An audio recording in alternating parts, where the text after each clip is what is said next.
Hey everyone, my name is Miss B. Welcome to the first day of class.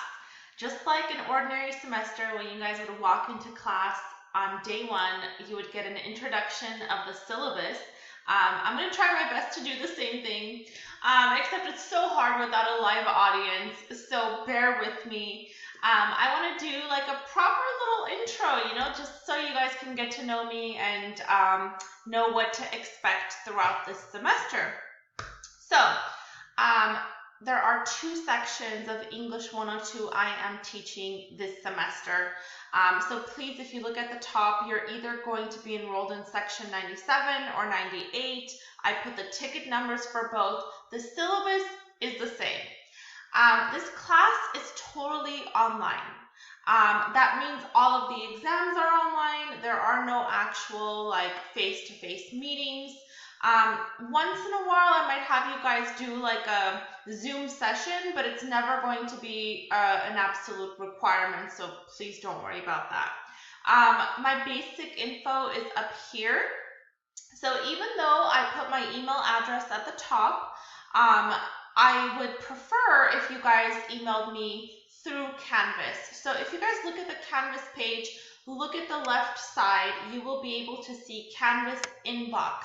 That's where you should email me, because anytime you send an email through Canvas, I will be able to have each student be filtered to their corresponding section numbers.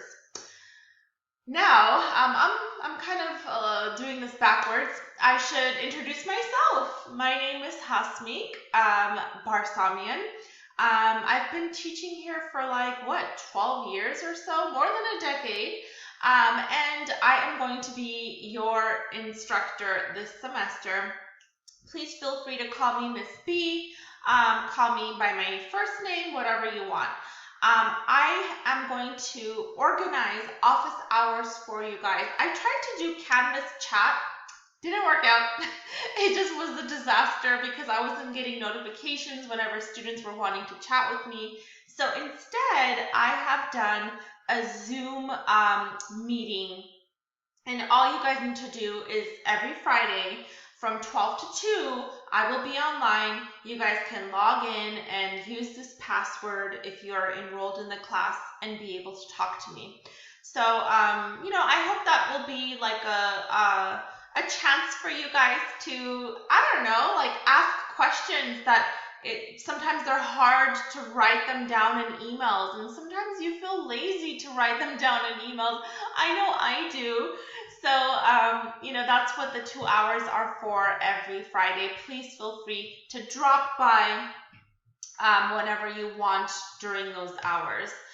Now, I am not going to read you the descriptions, the objectives, the catalog, the exit standards, but please think of this class in this way, and let me just explain.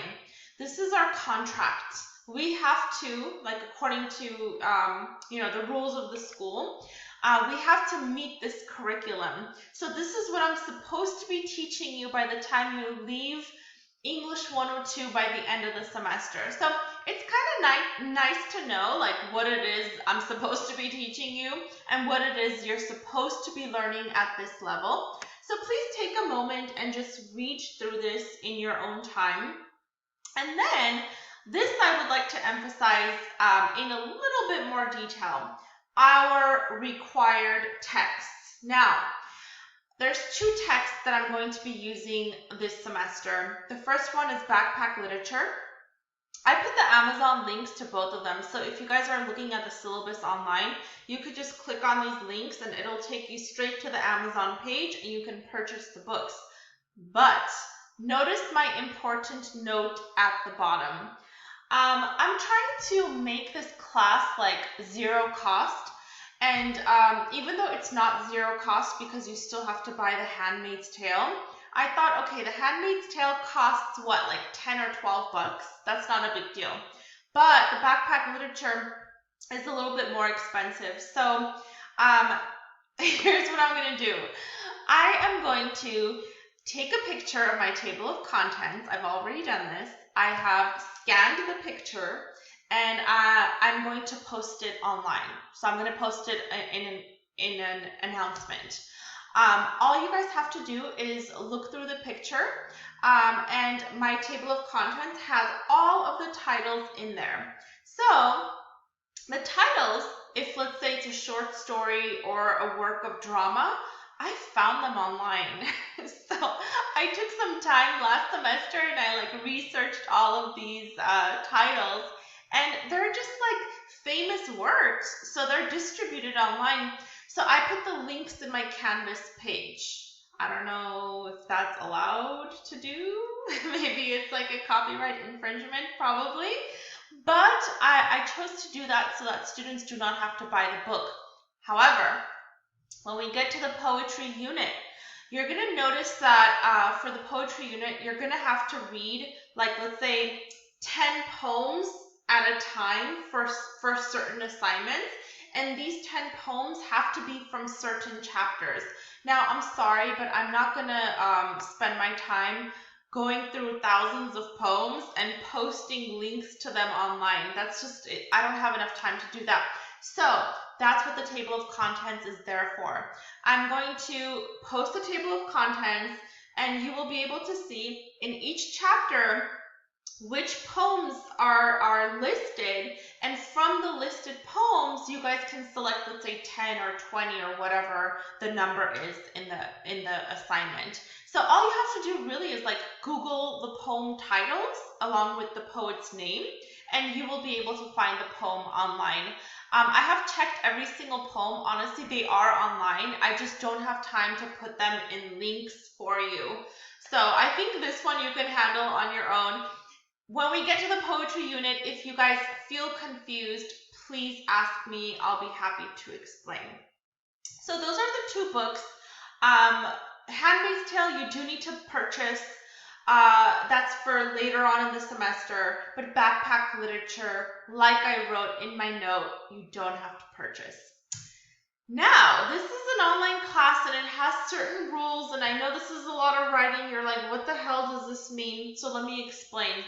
In an online course, there's a certain level of participation that a student has to meet in order to successfully pass the class. So typically, the rules say that it's 2 weeks worth of assignments.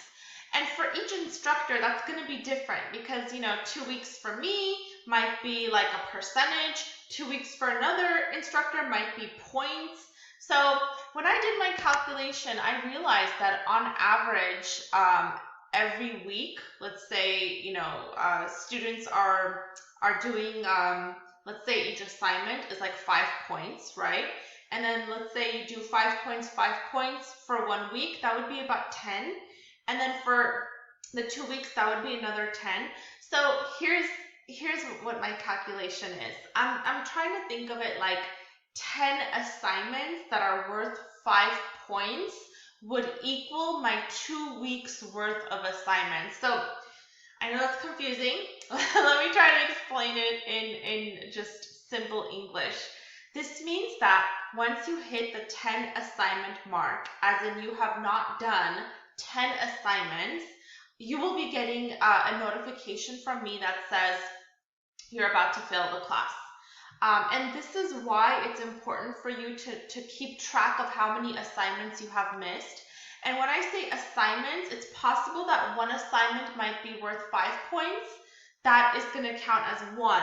But if one assignment is worth 10 points, that counts as 2. So if you notice, if you miss one, that's 5-pointer, and another one, that's a 10-pointer, you are missing 3 assignments total. And you are allowed only 10 in an online course like this. So please just be aware of that. And if you guys feel confused, feel free to ask me. And then I also put some dates for you. Not everybody wants to be in a class. Once they figure out what the atmosphere is, maybe you're like, my chemistry is not vibing with her. And if that's the case, you can always drop the class. So there are a few dates to keep in mind. The first date is February 27th. The second date is May 15th. And the May 15th date is important because that is the very last day that you can drop the class with a W. Now, I am not going to go over the plagiarism policy because you can read it on your own. Plagiarism is cheating. I do not allow it. I give automatic zeros for work that's plagiarized. I wish I didn't have to talk about it, but unfortunately I do. So please, if you feel at all confused about what plagiarism is, please click on the code of conduct that has a breakdown of what exactly plagiarism is. Please read it carefully, and then hopefully you will understand. If you don't understand, contact me. I will give you I'll give you a whole bunch of information about it. Okay, but I think most of you already know.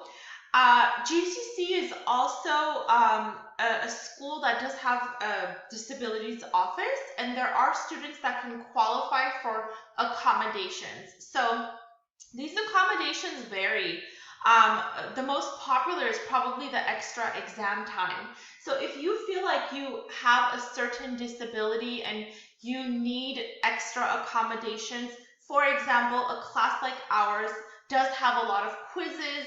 So maybe you're thinking, if only I could get extra time on my quizzes, that could really help me out. Well, why don't you check out the disabilities office? The link is here.